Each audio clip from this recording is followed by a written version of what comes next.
apologize for the lack of videos the past few days. It has been a crazy whirlwind of a few days, let me tell you. And yes, my hair is wet right now. I just got out of the shower and I didn't blow dry it, so live with it, guys. Anyway, there's so many things to talk about, and it probably all sounds so unrealistic, but it's true. So, anyways, so first things first, the new Beatles movie, 8 days a week. I think I've seen it a grand total of 4 times now. 3 times on Hulu, and once on, or in the big screen, in the big screen, which is the proper, I don't know. But, on Hulu, thank you so much to my cousin, because, yeah, I don't have Hulu. I had no way of getting Hulu. Well, I suppose I could pay it, but I didn't want to pay for Hulu just to watch this documentary, and I didn't know I was going to be seeing it on the big screen, because the closest it came was Berkeley, and the next closest was San Francisco.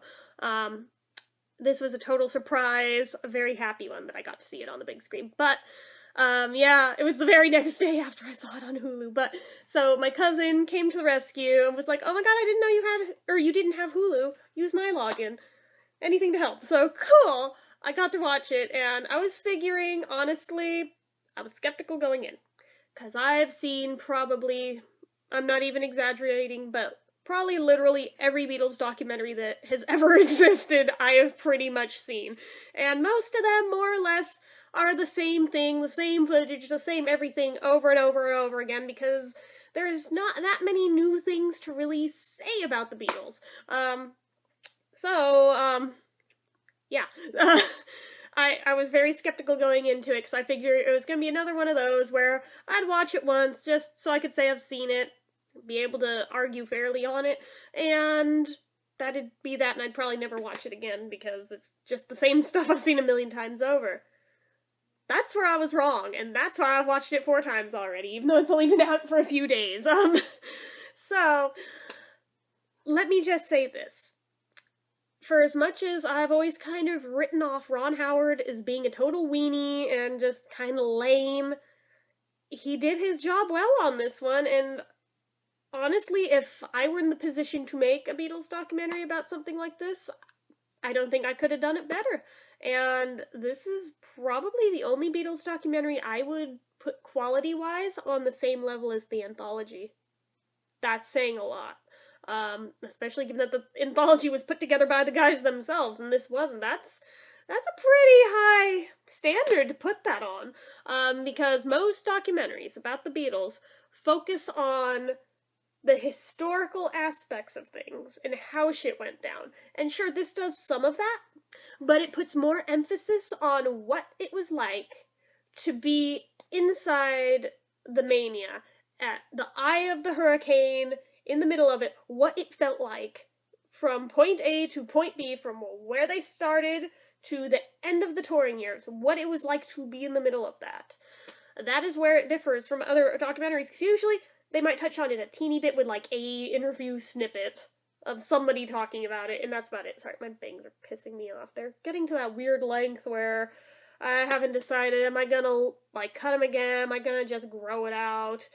I'm not gonna grow my hair long, I'm talking about just the bangs, but yeah, the bangs are always that weird kind of level when they start growing out, because this sticks out, and this pops up, and this always wants to do the swoopy swirl thing, because I have a cowlick right here, and we're not here to talk about my hair, I'm sorry, off on a tangent. So, anyway, also, this is not a cleft in my chin, I got a little teeny tiny cut this morning, so yeah, you don't put band-aids on your face, so I'm just leaving it. But anyway, so, yeah, I was very impressed with that, and also, this is totally, I actually made a Facebook post about this, but here is a marker of just how many Beatle things I've watched over the years. When I can accurately recognize, colorized footage from black and white that somebody went in and hand colorized, and I recognize the processing because I've done it on black and white photos myself, and I recognize the look a mile away of when you go over black and white to colorize. It has a certain look to it, and I recognize it a mile away, and even spliced in with very rare footage of like the same things but from different camera angles that I had never seen that footage of before that actually was in color, and to be able to tell the difference of which ones were naturally colored and which ones were colorized. And I found myself, the first time I watched it, I think I paid more attention to that than to the actual documentary. So that was why, as soon as I finished watching it the first time, I started it over and watched it again. And then I watched it one more time for good measure. Just because I could, because I wanted to fangirl over Paul and Ringo, because I'm a lame ass. So, that was Sunday. Yeah, so, sorry, I am still kind of feeling like Alice in Wonderland or Dorothy, like falling down the rabbit hole and just going to Wonderland and coming back to real life. Or Dorothy going to Oz and coming back to real life is kind of what I feel like right now. But we'll get to that. It's not because of the movie, though. And you guys are gonna be like, what the fucking shit, when you hear about how the past few days have gone. So anyway, that was Sunday. That was just the highlight of Sunday, which is not anything that noteworthy. Monday rolls around. And the Monkees were playing last night, not Monday. But the guys got into town Monday. And their keyboard player that a lot of you know I've had an on again, off again thing with for years now. Yeah, so he was just like, so I'm in the neighborhood.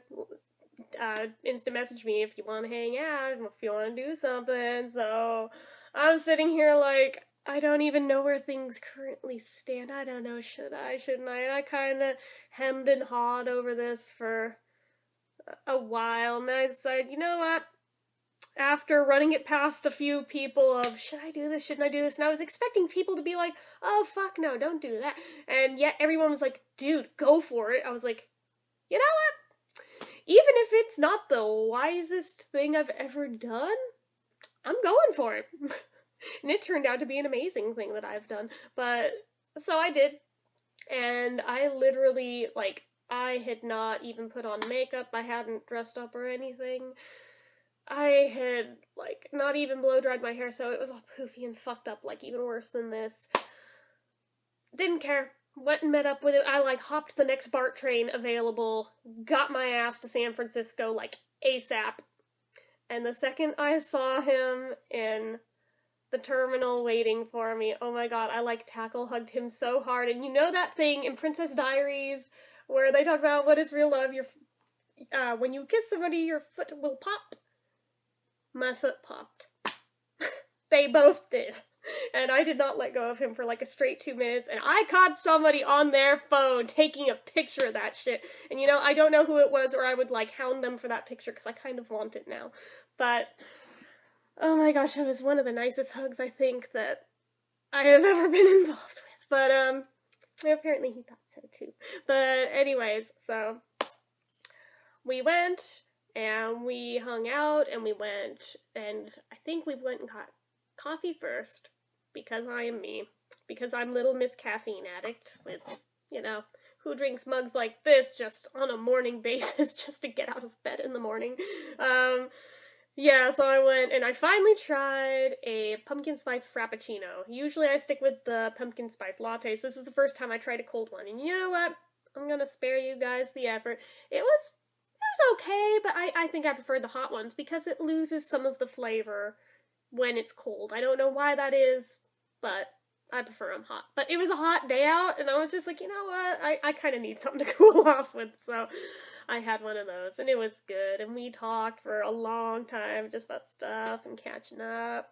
And then we went to go see 8 Days a Week in the theater on the big screen, which was awesome. I think the last time I saw Beatles anything on the big screen was Yellow Submarine at the Castro Theater, and that was several years ago now.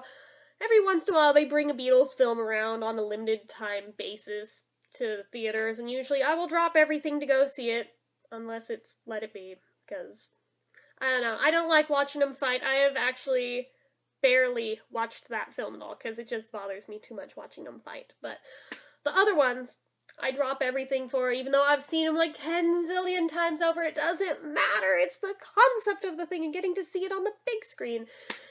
And just, like I said, I'm a Paul and Ringo fangirl, like hardcore, so yeah, any excuse to see him on the big screen is amazing. I get to hear it loud and have the music just envelope you in it, and just, oh, there's nothing like it. And I mean, the only thing I can compare it to is when I've seen Paul and Ringo in concert. It's the only thing comparable to that.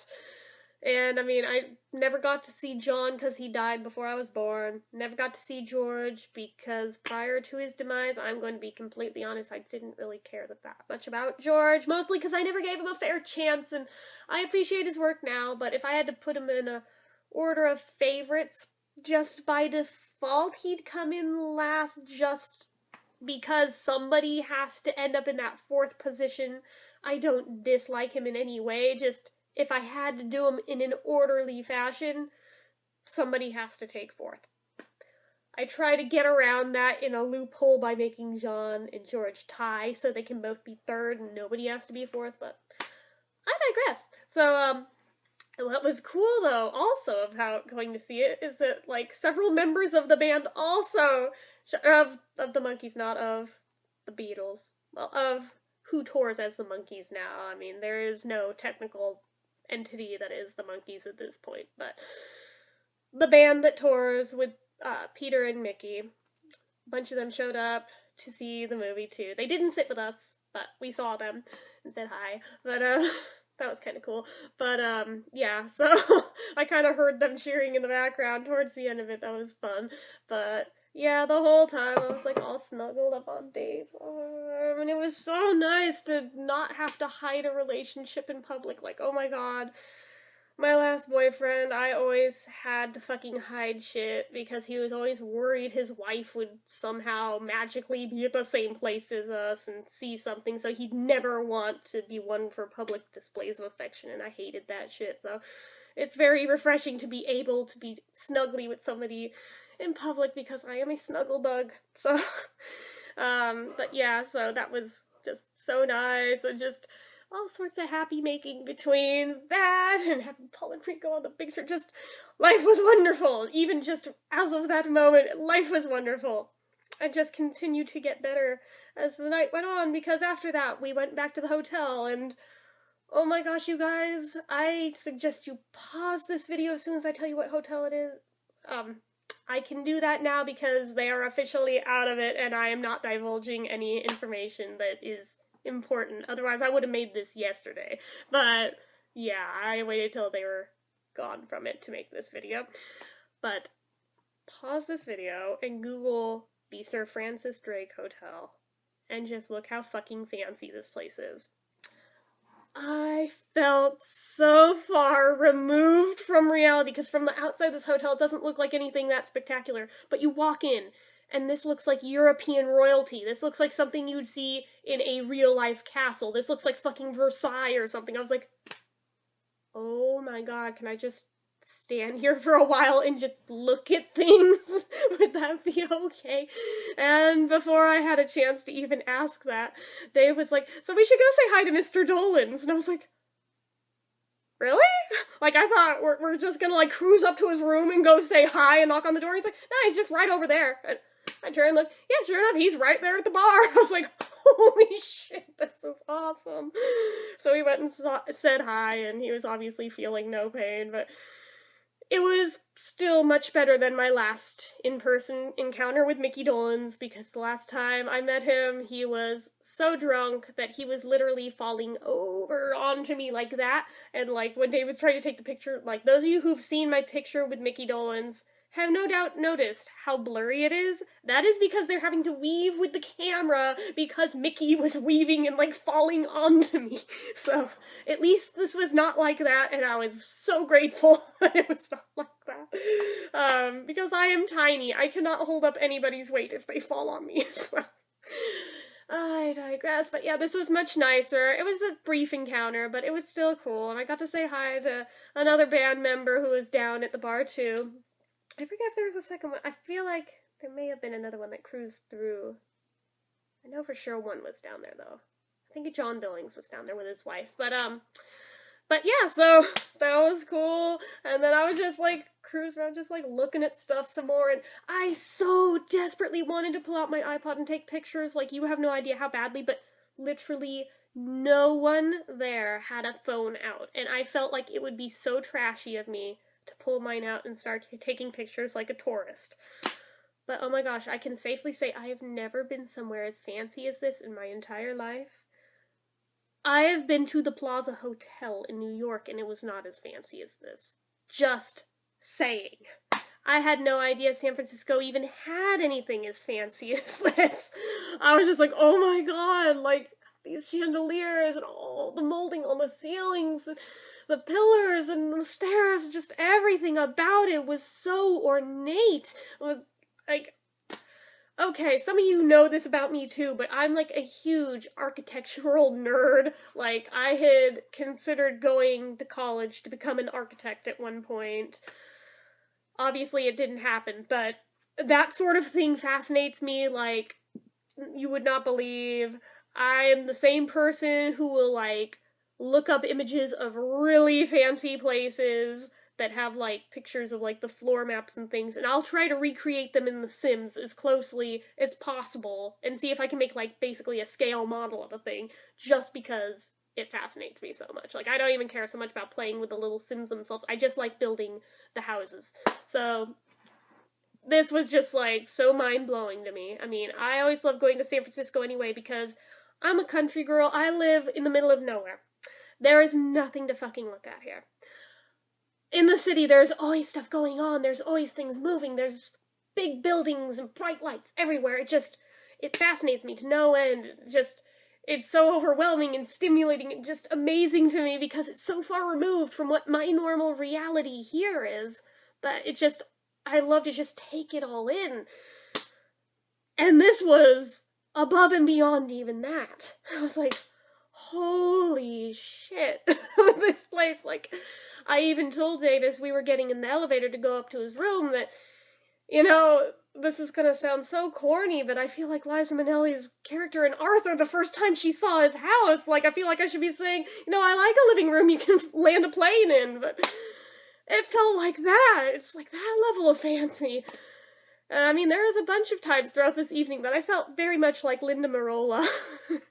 So I guess that makes Dave Arthur Bach then by default, but yeah, so went up to his room and hung out in there for hours. I'll put it this way, I didn't go home till about 5 in the morning.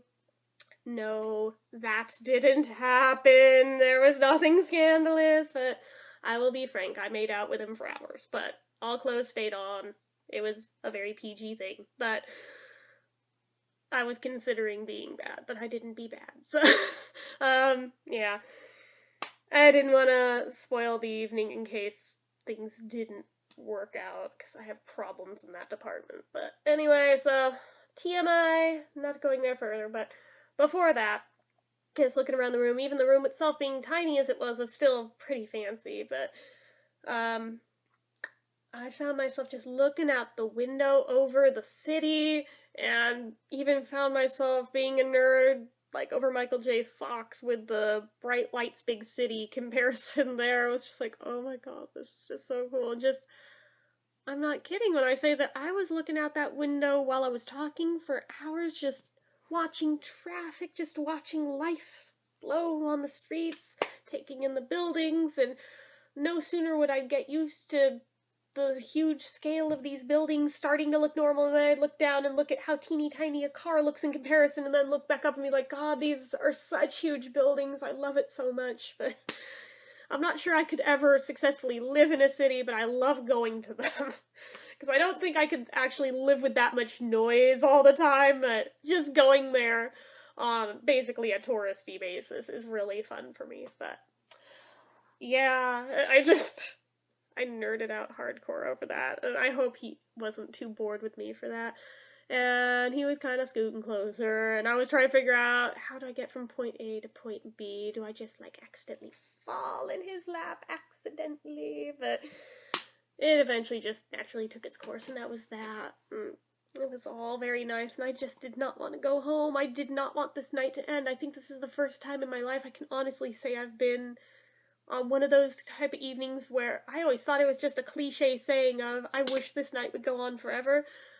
This was the first time I ever experienced that in my life, and I'm actually getting emotional over it, but, yeah, it was that nice. But yeah, so all of a sudden, I think I had started to nod off a little bit. Yeah, see, I'm actually crying a little, but they're happy tears, But yeah, so I'd started to nod off, woke back up, and realized that the sky is starting to get light. What time is it? And the first time I noticed this, it was actually only, about 3-something at that point. And I was like, I should check my phone, because I had thought that at some point that evening I was going to hop back on BART and go back home, and my dad was going to pick me up at BART. So unfortunately, my dad stayed up all night for nothing, because I didn't know that when Dave said he'd hire a Lyft to get me home, that he meant from the city to home. I didn't have to take public transit. I was like, oh shit, if I had known that from the get-go, I would not have asked my dad to stay up. I felt so bad for that, but don't worry, he wasn't angry at me. But yeah, so I was like, I should check my phone, because I bet my dad has been blowing up my phone for hours, and I have not even looked at it, because the volume on it, I usually have it set low. But I looked at it, and sure enough, he's like, where are you? Are you okay? And like, just basic protective daddy freaking out. I was like, I promise you I am perfectly fine. I fell asleep. It got late really fast. Should I come home right now, or should I wait till morning? He goes, it is morning. I was like, well, same question stands. Should I come home now, or should I wait till I'm more human now? He says, do what you want. You're an adult. So I was like, well, if it's okay, I'm gonna go back to sleep for a little bit, feel a little more on my bearings, get my bearings, and then come home. So I went and snuggled back up for about a couple of hours. And then looked at the clock again when I realized the sky is really getting lighter now. What time is it now? And it's like pretty close to 5, or was 5. It was somewhere on there. I was like, shit, yeah, I really should get home, especially since I'm one of those people who can't sleep somewhere that's not my own bed. At best, I had nodded off a couple times, just like barely, but not enough to get like a restful sleep. So I was like, if I'm gonna make it to that show that night, I need to get rest. Otherwise, I'm going to be the fucking Walking Dead the next night. So yeah, as much as I didn't want to, I went home. Otherwise, I would have been perfectly happy to just stay there. But yeah, I went home and I crashed so hard, guys. Like, you would not believe. Like, normally I'm one of those people who can't nap, who can't sleep during the day unless I'm like really sick. This was an exception to the rule, because like the second I got home, my head hit the pillow. I didn't wake up till about 5 in the afternoon. So, but let me backtrack a little bit. I gotta tell you about this Lyft ride. Since I was kind of half awake and really zonked by this point, I was in super overshare mode with the Lyft driver and kind of talked his ear off about everything under the sun. But yeah, he was like asking what I was doing in the city. Or actually, let me backpedal a little further first, because I feel like this is worth noting as part of my like self-documentation of the evening, so that when I can reflect on this later in life and rewatch this back like 5 years from now, I'll remember it. But for as amazing as it was, coming from the street, walking into the hotel, and just like total culture shock, overwhelmed by how fancy it was. Now going from that and walking back out into real life and looking around at just like how seedy all the other buildings around it look, it was just like, I didn't even do anything bad, and I suddenly feel very cheap and like I'm doing the walk of shame, even though I didn't even do anything bad. But it was just like, whoa, okay, so now I've got culture shock the other direction. Wow, that, this is one of those things I feel like famous people and people who tour don't really talk about, but to like stay in nice places like that, even if you get used to it after a while, it still seems like that would be such a shock to go from normal life into that, and then back into normal life, back and forth all the time. That seems like it would be such a culture shock. But, yeah, so that's all I really wanted to say about that. But it was just like noticing how many of the signs around the place were just like red neon. I was like, oh, I suddenly feel very cheap. But okay, so this Lyft driver, I think he was only about my age, but so he was asking like, so what are you doing in the city, and how come you're going home so early in the morning? So I went into super overshare mode and told him like the entire history, all the way back to 2003 of this whole arrangement. And somewhere in there he's just like, wait a minute. So I believe you. I actually believe all of this, but you have to admit, this whole story sounds so crazy that it's almost unbelievable. And I was like, you know, I very much agree with you on that. I very much agree, but I assure you every word of it is truth. He's just like, that's really cool though, but you don't even look old enough to know who the monkeys are. I was like, yeah, I know, but I'm probably older than you think. And he like stopped the car for a second just to look back at me and just like, how old are you? I was like 31. He's like, really? I was like, really? Like, this is an expired ID, but this has my birth date on it. And he's like, huh. I would have guessed you're about 18, barely. I was like, no, I'm not jailbait. I'm very, very beyond that age, so. But anyway, so we continue talking, and then it comes out later on that I'm also friends with just about everyone in Liza Minnelli's entourage. He's just like, what the fuck? Okay, how? And I was like, well, you know, here's the thing. To get to famous people, if you're really that inclined, make friends with everyone in their crew. Start low and like go up the ladder. You will eventually get to the famous people and be able to make friends, because now you have all these people that are usually surrounding them able to vouch for you that you're a cool person. So he's just like, I guess that's one way of doing it. I never thought of that. I was like, yeah, try it. Like, seriously, this works with almost any celebrity. I've actually done it more times than I care to admit. But that's the funny thing about like the monkeys though, is that I never intentionally did it with them. It kind of just fell into place naturally there. But no, with just about every other fandom I've ever been a fan of, it's gone the other way, where I've very much tried to integrate myself way too hard. But so that was like, so I could blow your mind further and tell you who I used to work on the web design crew of. And when I told him who, yeah, hint hint, for those of you who know who it was I worked for, bonus points and gold star to you, he's just like, you know, working this job, the kind of people you meet, just, wow, this, he's just shaking his head, and I'm just like, yeah, I imagine you've probably met much cooler people than me. He's just like, what do you do, by the way? You're like all involved with these famous people, what do you do? And I was like, this is where it's all going to start sounding very lame very fast. And I explained to him what I do, which is nothing impressive, and he's just like, huh, I thought that it takes way more than that to get by. I was like, you'd be surprised how much money you can make in just different ways that are not traditional jobs, but they still work as forms of income. And then I point out that, hey, you know, the guy in the van that I just went out on a date with, apparently, or not apparently, sorry, I'm still a little bit sleep deprived, so I've definitely caught up now, but you know, the guy that helped me out to the car, when he's not a monkey, he actually drives Lyft. I didn't tell the former Lyft driver, but he was just like, really? I think that like made his whole night and made him feel really good about his job and what he does. But I was like, yeah, you'd be, again, to restate your own words, the sort of people you meet doing this job. Just saying.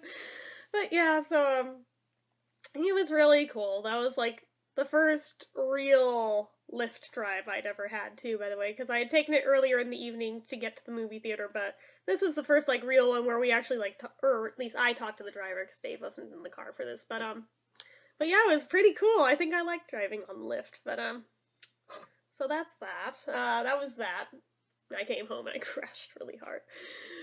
But it was just fun watching this guy's face in the rearview mirror. Holy shit, just blowing his mind over and over. Because normally I try not to be a name dropper. It feels rude. Yes, I have friends in very high places. I usually try not to flaunt that fact. But sometimes it is fun to be the name dropper type. But I usually try not to do it. I mean, I have others that could potentially be considered even higher up than the ones I already mentioned, but again, I try not to make a big deal out of those. And no, I'm not even talking about just Facebook friends. I'm talking about, like, I know these people in person. So, there's that. So anyway, I have gotten off topic again. So I got home, and I went, like, basically comatose for the day. I woke up, my dog is, like, licking my face, like, hey, are you alive? I was like, oh, shit, what time is it? And I'm noticing how golden the room is from the sunlight, and I'm like, how late is it? Oh, fucking shit, I need to get my ass in here now and get back to the city. Holy shit. So, I think I took the world's fastest shower to try and tame this mop of hair. Got dressed and got my ass out that door, which was a good call because the BART train schedule was all fucked up yesterday. And yet, you know, the one disappointing thing I think out of all of this, going back and forth to the city 2 days in a row, I saw no crazies on the train. This is probably like the first time ever in my whole life that I've taken BART and not seen crazies on the train. About the only thing I saw that was even off color was one dude that was just like pissed off at how long it was taking him to get home. And that was about it. Usually, like, I see fucking drunk hobos getting into hobo fights and shit because we have to go through Oakland. And you can imagine the kind of characters I see going through there. So, anyhow, yeah. So, no weirdness of which to speak or report on there because, you know, just saying, usually that is the highlight of taking BART. I have actually jotted down notes about all of the crazies and just interesting things I've seen on BART over the years. Eventually, I'm going to publish a book about them. True story. That is something I am currently working on because they're so just entertaining and people, like, every time I tell people about these stories I've got of people I've encountered on BART, they're like, you should write a book about these. I'm like, you know, I really should. So I'm working on that. But anyhow, so I get back to the city. I get to the Warfield, which was the venue that the Monkees were playing at last night. They were amazing, as they usually are. I missed Nez being on the tour by like this much, because the Pantages Theater show just happened, and that was his stepping off point from the band. So that was a little sad, but as it turns out, probably for the best. But yeah, so anywho, yeah, so the show was great, but this is where I am super bummed out. In my basically being comatose all day, I forgot to take my phone out of my purse and go charge it. So by the time I got back to the city, my phone was deader than a doornail. That just... I had no way of contacting Dave because I really desperately wanted to hang out with him some more. I wanted to be able to introduce my mom to him. She's been looking forward to that since, God, I don't know, a few years now. She's wanted to meet him at some point. But, there was that. I could not find him. I don't know if maybe it impacted his finding me, but I was wearing my glasses last night because I am blinder than fuck without my glasses. He actually got a good laugh out of how blind I am, and when we were trying to find the Starbucks the night before, and he was like, oh, there it is. I was like, where? Right there. And I'm like, I don't see it. By the time that we were about 10 feet away, I was like, oh, it's right there! And you're just like, oh my god. But, yeah, I am pretty blind without my glasses, not gonna lie. And I need to get new ones soon, anyhow. But, that's another story for another day.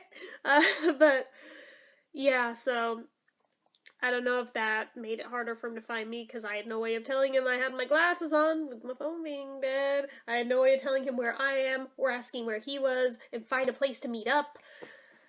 When it was charged this morning, he's just like, hey, I have something for you and your mom. And yeah, reading it now, I'm like, fuck, they were probably backstage passes. God damn it, phone, why did you betray me? Yeah, intermission, like, we both had to pee something awful because we were, like, chugging Rockstar energy drinks on the way there because I needed to wake up something awful, and because I had one, she wanted one, so I got her one, and we were just chugging them. I had 2 of them, which, again, I have heart issues. Probably wasn't the smartest idea, but I did it anyway, and obviously I'm still standing, so it was okay, but, I may have been vibrating from shaking so hard from that much in my system at once, but, yeah, so by the time intermission rolled around, I had to pee so bad, and so did she, so he was apparently looking for me during intermission and couldn't find me, and that was why he couldn't find me, and by the time we got through that whole stupid line, intermission was over. It was like, yeah, that. Not my finest moment. Apparently, after the show, he was still looking for me, but Mom wanted to go home because she was tired, and since I had no way of figuring out where Dave was and where to meet up with him, she didn't want to go on what could very well end up being a wild goose chase for who knows how many hours and potentially get thrown out by the security guards for sticking around that long.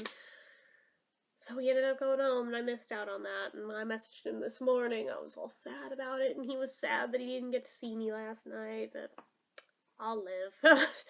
But I was just like, so if you have time today, you want to hang out today? He's like, we're leaving for Modesto in an hour. I was like, no. I desperately want to see him again. He's like, well, I guess I'll just have to come out again sometime soon, won't I? And I'm like, yes, please do. So that's that. That's where things stand right now, so. And apparently he was talking to Peter and Mickey about me last night. I'm like, oh my god, I'm so flattered. I think I'm blushing right now just thinking about that fact. But, that's pretty cool, I have to admit. So, yeah, just thinking about what a whirlwind, like, the past 48 hours has been. I'm kind of, like, sitting here just, like, thinking about it all, like, is this real life? It's like so cool. It's so far removed from what my normal life consists of that I'm just like, it doesn't feel real even though it is. Like, even when I finally woke up yesterday afternoon before the show, part of me was feeling like, I know it's real life and happened, but it almost just feels like some crazy-ass dream I had, too. And it wasn't until I looked at the back of my hand, it's washed off now, but when I looked at the back of my hand and saw the stamp from going through the bar area of the movie theater that, oh yeah, this definitely all happened. There's the proof that I did not dream at all. But, yeah, that. So, yeah, and then today, just thinking about all of the past 48 hours, it's kind of overwhelming, but really awesome, and wow. Yeah, it has been a crazy 48 hours, but now it's time to get back to real life. But, oh well. Yeah, and like coming home and finding like several new Etsy orders, I'm like, shit, yeah, I definitely have gotten back to real life because those are my reminders of what I usually do is my reality, so. But still, though, I haven't packaged it up yet, but hey, I made this like 3 years ago and it finally sold, so yay, this beret is finally going out today. So I made a rhyme and I didn't even mean to. I think I'm just rambling at this point, but yeah, I just want to share with you guys just the amazingness and the craziness of the past couple of days, just because, wow, my mind is totally blown from all of it. But yeah, back to real life, back to my schedule, back to you guys. I have to seriously catch up on some videos. I'm so far off my schedule now that I have to really reevaluate it and move shit around to figure out where things even need to go now, but I'll see if I can get a review up later today. I might also be doing a haul later today. I have yet to decide if I want to do that today or not, because this video is pretty long, and that video will be pretty long. So I'll basically be uploading all day collectively, especially if I also do a review on top of it. But remember how I filmed that vlog about how bad the postal service here sucks? Guess what finally arrived? My shit finally came in. I'm so happy. The first of the boxes is so beaten up, like the whole side of it is crushed in and partly open, but it's just yarn in that box, so I'm not too concerned. Even if something fell out, you know what? I'll live. It finally arrived. I don't care. It's here. There's a grand total of 4 boxes to this order, so like I said, it will be a pretty long video to show you guys everything, but still, like I said, I'm gonna do a haul video. It's just a matter of, am I gonna do it today, or am I gonna do it tomorrow? I feel like doing it today so that I can actually start using the stuff in the boxes, because I kind of feel like I don't want to mess anything up or detract from it before that. But I have orders that depend on the things in those boxes that need to be filled ASAP, so it would probably be in my better interest to film it today rather than tomorrow and be that much further behind in catching up on these orders, especially those little pumpkin hats. I had no idea they were going to be such a hit this year. I ran completely out of orange yarn. Like, every shade of it I own, just out. Trying to keep up with these. So I ordered a crap ton more of it that's in these. Who knows if it'll be enough to hold through October. Probably not. I'll probably have to buy yet more of it. But yeah, they have been selling like hotcakes lately. So there's a lot of that, and there's a bunch of other stuff. Bought about $100 worth of clay just for shits and giggles. I didn't even need that. I just kind of wanted that. But I got stuff for a couple of blankets. I got more crochet hooks. I think I got some coloring books. I got all sorts of random shit, guys, but you guys will see it when I do that haul video. And again, I will be seeing about doing a review video today. I feel like I should probably stick with something that doesn't require comparison videos to happen after it, just so it'll be a little easier to get back into the swing of things today, instead of going from 0 to 10 gajillion comparison videos all needing to go up afterwards, you know? But yeah, so this is already 42 minutes long, so I need to shut up. I need to get back to attending to daily life things. I need to package this sucker and mail it off.